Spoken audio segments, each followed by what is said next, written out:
जय श्री कृष्ण मित्रों, मैं प्रियंका स्वागत करती हूँ आपका जीवन और आध्यात्म में। मित्रों, जैसा कि हम सभी जानते हैं कि अभी चैत्र मास से प्रारंभ हो जाएगा और चैत्र मास में दशा माता की कथा सुनी जाती है और डोरा लिया जाता है। दशा माता और संपदा माता दोनों एक ही होते हैं और कहते हैं कि अगर इस व्रत को करते हैं तो हमारी जो ग्रह दशा है वो ठीक होती है। सबसे पुरानी है ये कहानी। प्राचीन समय में राजा नल और दमयंती रानी सुखपूर्वक राज्य करते थे। उनके 2 पुत्र थे।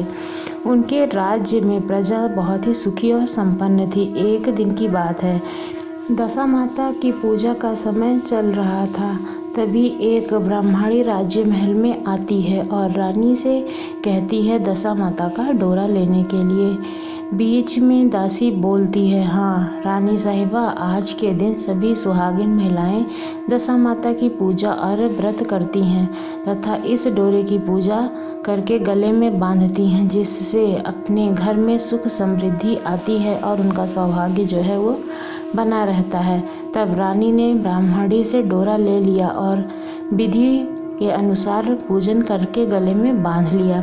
कुछ दिनों के बाद राजा नल ने दमयंती के गले में डोरा बंधा हुआ देखा।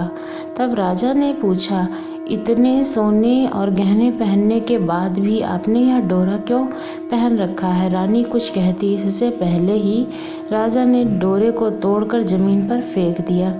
रानी ने उस डोरे को जमीन से उठा लिया और राजा से कहा, यह तो दशा माता का डोरा था, आपने उनका अपमान करके अच्छा नहीं किया।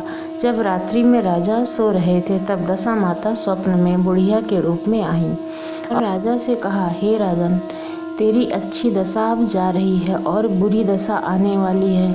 तुमने जो है मेरा अपमान किया है और अपमान कर कर ये अच्छा नहीं किया है। ऐसा कहकर बुढ़िया दशा माता से अंतर ध्यान हो गईं। अब धीरे धीरे दिन बीतने लगे। वैसे वैसे ही कुछ दिनों में राजा के जो ठाठ बाट थे, हाथी घोड़े, लाव लश्कर, धन धान सुख संपत्ति आदि था, वो धीरे धीरे करके नष्ट होने लगा। अब तो भूखे मरने का समय आ गया था। एक दिन राजा ने दमयंती से कहा, तुम अपने दोनों बच्चों को लेकर अपने मायके चली जाओ। रानी ने कहा, मैं आपको छोड़कर कहीं नहीं जाऊंगी। जिस प्रकार आप रहेंगे उसी प्रकार हम भी रह लेंगे। तब राजा ने कहा कि इस देश में तो मैं कुछ कर नहीं सकता, सभी लोग मुझे जानते हैं, इसलिए इस देश को छोड़कर हम दूसरे देश को चलते हैं। वहाँ हमें कुछ भी काम मिल जाएगा छोटा मोटा, तो हम वही कर लेंगे, जिससे तुम्हारी और बच्चों की परवरिश हो जाएगी। इस प्रकार नल दमयंती दोनों अपने राज्य को छोड़कर दूसरे राज्य को चल दिए। चलते चलते रास्ते में भील राजा का महल दिखाई दिया। वहाँ राजा ने अपने दोनों बच्चों को अमानत के तौर पर छोड़ दिया। आगे चले तो रास्ते में राजा के मित्र का गांव आया। राजा ने रानी से कहा, चलो हमारे मित्र के यहाँ चलते हैं। मित्र के घर पहुँचते ही उनका खूब आदर सत्कार हुआ और पकवान बनाकर भोजन कराया गया। मित्र ने अपने शयन कक्ष में बुलाया। उसी कमरे में मोर की आकृति की खूंटी पर मित्र की पत्नी का हीरो जड़ा हार टंगा हुआ था, जो कि बहुत ही कीमती था। मध्य रात्रि में रानी की नींद खुली तो देखा कि वहाँ जो खूंटी पर हार टंगा हुआ था वो गायब हो गया है। यह देखकर रानी ने तुरंत राजा को जगाकर कहा और दिखाया कि किस तरह से रानी के सामने से ही वो हार गायब होता चला जा रहा है। फिर दोनों ने विचार किया कि सुबह होने पर मित्र के पूछने पर हम क्या जवाब देंगे, अतः यहाँ से इसी समय हमें चले जाना चाहिए। राजा रानी दोनों रात्रि को ही वहाँ से चल दिए। सुबह होने पर मित्र की पत्नी ने खूंटी पर अपना हार देखा, हार वहाँ नहीं था। तब उसने अपने पति से कहा कि तुम्हारे मित्र कैसे हैं जो मेरा हार चुराकर रात्रि में ही भाग गए। मित्र ने अपनी पत्नी को समझाया कि मेरा मित्र कदापि ऐसा नहीं कर सकता है, तुम धीरज रखो और उन्हें चोर मत कहो, तुम्हारा हार अवश्य ही मिल जाएगा।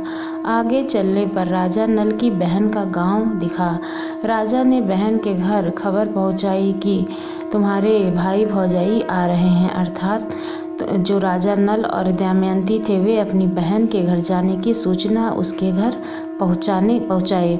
खबर देने वाले से बहन ने पूछा, उनके हालचाल कैसे हैं? वह बोले, दोनों अकेले हैं, पैदल ही आए हैं तथा वे दुखी हाल में लग रहे हैं। इतनी बात सुनकर बहन थाली में कांदा रोटी रखकर भैया भाभी से मिलने आई। राजा ने तो अपने हिस्से का खा लिया, परंतु रानी ने जमीन में गाड़ दिया। चलते चलते एक नदी मिली। राजा ने नदी में से मछलियाँ निकालकर रानी से कहा, तुम इन मछलियों को भूनो, मैं गांव में से परोसा लेकर आता हूँ। गांव का नगर सेठ सभी लोगों को भोजन करा रहा था। राजा गांव में गया और परोसा लेकर वहां से चला तो रास्ते में चील ने इकट्ठा मारा और सारा भोजन गिरा दिया। राजा ने सोचा कि रानी विचार करेंगी कि राजा तो भोजन करके आया और मेरे लिए कुछ भी नहीं लाया। उधर रानी मछलियाँ भूनने लगी तो दुर्भाग्य से सभी मछलियाँ जीवित होकर नदी में चली गईं। रानी उदास होकर सोचने लगी कि राजा पूछेंगे, मैं उन्हें क्या जवाब दूंगी कि मछलियाँ मैं खुद अकेले ही खा गई क्या? जब राजा आए तो मन ही मन समझ गए और वहाँ से आगे चल दिए। चलते चलते रानी के मायके का गांव आया। राजा ने कहा, तुम अपने मायके चली जाओ, वहाँ दासी का कोई भी काम कर लेना, मैं इसी गांव में कहीं नौकर हो जाऊंगा। इस प्रकार रानी महल में दासी का काम करने लगी और राजा तेली के घर में काम करने लगा।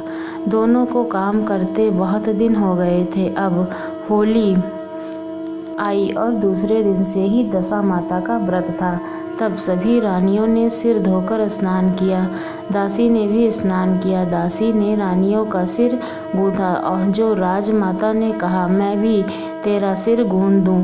ऐसा कहकर राजमाता जब दासी का सिर गूंथ ही रही थी तब उन्होंने दासी के सिर में पंज देखा। यह देखकर राजमाता की आंखों में आंसू आ गया और उनको आंखों में आंसू की बूंदें गिरने लगीं। आंसू जब दासी की पीठ पर गिरे तो दासी ने पूछा कि आप क्यों रो रही हो? राजमाता ने कहा, तेरे जैसी मेरी बेटी भी है जिसके सिर में भी पंज था। पंज मतलब जो तिल होता है ना, मस्सा टाइप का, वो तो सिर में भी पंज था। यह देखकर मुझे उसकी याद आ गई। तब दासी ने कहा, मैं ही आपकी बेटी हूँ। दशा माता के कोप से मेरे बुरे दिन चल रहे हैं, इसलिए यहाँ चली आई थी। माता ने कहा, बेटी तूने यह बात हमसे क्यों छिपाई? दासी ने कहा, माँ मैं सब कुछ बता देती तो मेरा बुरे दिन नहीं कटते। आज मैं दशा माता का व्रत करूँगी तथा उनसे गलती की क्षमा याचना करूँगी। अब तो राजमाता ने बेटी से पूछा, हमारे जमाई राजा कहाँ हैं? बेटी बोली, वे इसी गांव में किसी तेली के घर काम कर रहे हैं। अब गांव में उनकी खोज करवाई गई और उन्हें महल लाया गया। जमाई राजा को स्नान कराया गया, नए वस्त्र पहनाए गए और पकवान बनवाकर उन्हें भोजन कराया गया। अब दशा माता के आशीर्वाद से राजा नल और दमयंती के दिन अच्छे हो गए। कुछ दिन वहीं बिताने के बाद अपने राज्य जाने को कहा। दमयंती के पिता ने खूब सारा धन, लाव लश्कर, हाथी घोड़े आदि देकर बेटी जमाई को विदा किया। रास्ते में वही जगह आई जहाँ रानी ने मछलियों को भूना था और राजा के हाथ में चील ने झपट्टा मार के जो भोजन जमीन पर गिराया था। तब राजा ने कहा, तुमने सोचा होगा कि मैंने अकेले भोजन कर लिया होगा, परंतु चील ने झपट्टा मारकर गिरा दिया था। अब रानी ने कहा, आपने सोचा होगा कि मैंने मछलियाँ अकेले ही भूनकर खा ली थीं, परंतु वे जीवित होकर नदी में चली गई थीं। चलते चलते अब राजा की बहन का भी गांव आया। राजा ने बहन से के यहाँ खबर भेजी। खबर देने वाले से पूछा कि हालचाल कैसा है।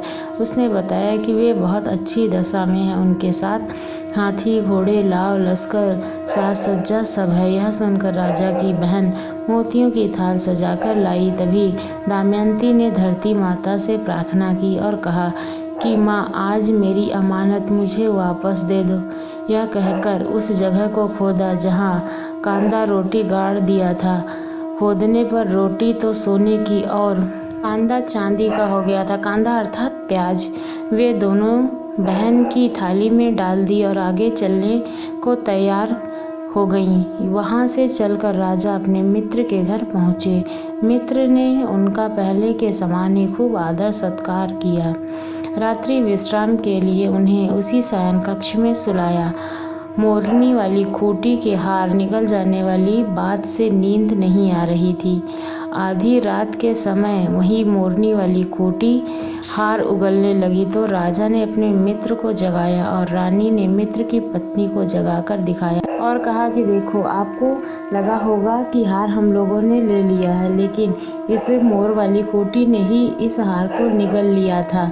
दूसरे दिन प्रातःकाल नित्य कर्म से निपटकर वहाँ से वे चल दिए। वे भील राजा के यहाँ पहुँचे और अपने पुत्रों को मांगा तो भील राजा ने देने से मना कर दिया। गांव के लोगों ने उन बच्चों को वापस दिलाया। नल दमयंती अपने बच्चों को लेकर अपनी राजधानी के निकट पहुँचे तो नगरवासियों ने लाव लश्कर के साथ उन्हें आते हुए देखा। सभी ने बहुत ही प्रसन्नता के साथ उनका आदर सत्कार किया और गाजे बाजे के साथ उन्हें महल में पहुंचाया। राजा का पहले जैसा ठाठ बाट हो गया। राजा नल दमयंती पर दशा माता ने अब पहले के कोप किया, फिर इसके बाद गलती की क्षमा मांगने से उन्हें क्षमा दान दिया और उनको फिर पहले के जैसी संपन्नता लौटा दी। मित्रों, इस प्रकार से जो भी दशा माता का व्रत करता है उसकी सभी ग्रह दशा से मुक्ति मिलती है और उन्हें हर प्रकार की सुख समृद्धि प्राप्त होती है। आपको ये कहानी कैसी लगी ज़रूर बताइएगा। अगर अच्छी लगी हो तो चैनल को सब्सक्राइब कीजिएगा और भी कई कहानियों के लिए। अभी दशा माता की 10 दिन तक मैं 10 कहानियाँ लेके आती रहूँगी, आप लोग ज़रूर देखिएगा। धन्यवाद।